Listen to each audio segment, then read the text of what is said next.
And so if you're just buying a safe or any sort of security system or anything without taking the time to understand how this tool works, you're just going to be wasting your money, right? And not only are you going to waste your money, but it might not actually help solve the problem.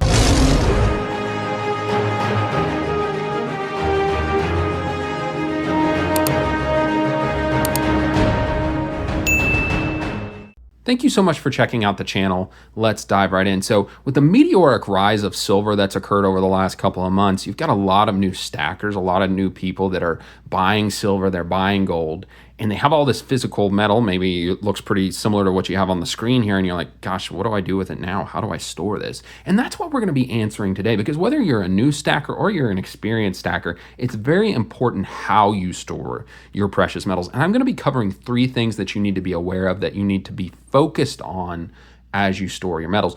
So the first thing that we're gonna be talking about is storing your precious metals in a safe location. And you may say to yourself, well, gee, that's easy. I'll just buy a safe off Amazon, hide it someplace, and away we go. Well, not so fast. It's not that simple. A safe is a tool, right? And I know this, even though I'm not the most handy person, there are certain tools, right, that you want to use for certain jobs. You can't use a hammer for the same job that you would a miter saw, right? They have their own purposes. And so if you're just buying a safe or any sort of security system or anything without taking the time to understand how this tool works, you're just going to be wasting your money, right? And not only are you going to waste your money, but it might not actually help solve the problem. So there was a video a while back that Silver Dragons put on his channel, and it was all about a stacker that had bought an amazing safe, and yet stackers, or excuse me, not stackers, hopefully they weren't stackers, but thieves broke into his home and spent a couple hours, and they were able to get into a safe. From all the research that I've done, you know, and again, I'm pro safe. I'm very much pro using a safe, but using a safe and just expecting that to be what keeps your precious metals safe, it's not the right avenue. And here's the thing about safes. Again, it slows down the thieves. It doesn't stop them. So when do I recommend using a safe? You want to combine a safe with another, you know, form of security. Maybe it's a security system. Maybe you have something like a ADT or Life Alert, or that, you know, there's a lot of, and I may not have that last one right, but there's a lot of different security systems out there, right? Combining that, something that's going to alert the police, that's going to get people's attention, that's going to get neighbors' attention, and that's going to force those thieves to have a very limited time window.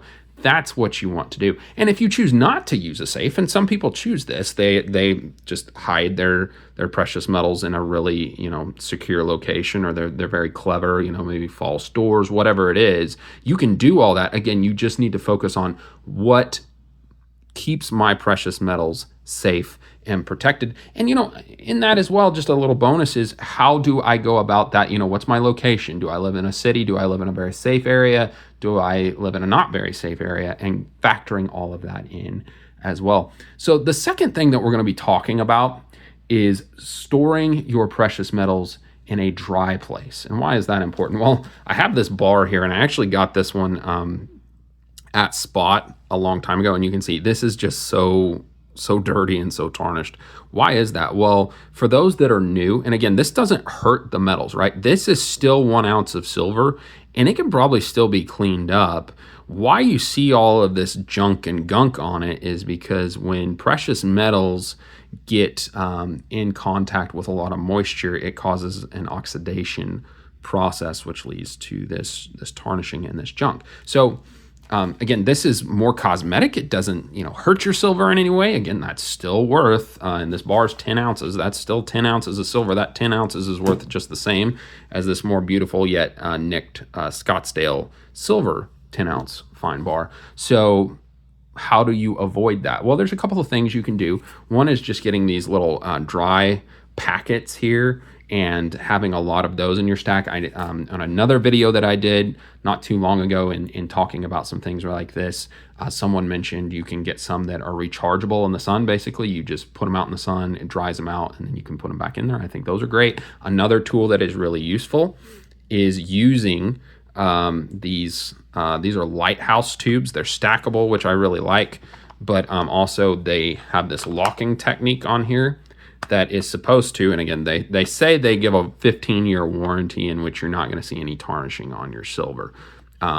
Before I put these in, you can kind of see this Sunshine Minting rounds a little bit beat up. That was before I put these in here. So far, so good. I've used these for about a year and haven't noticed any issues with the tubes. But again, another option if you're worried about the look of them. The third thing that we're going to talk about today is having your precious metals in an accessible place.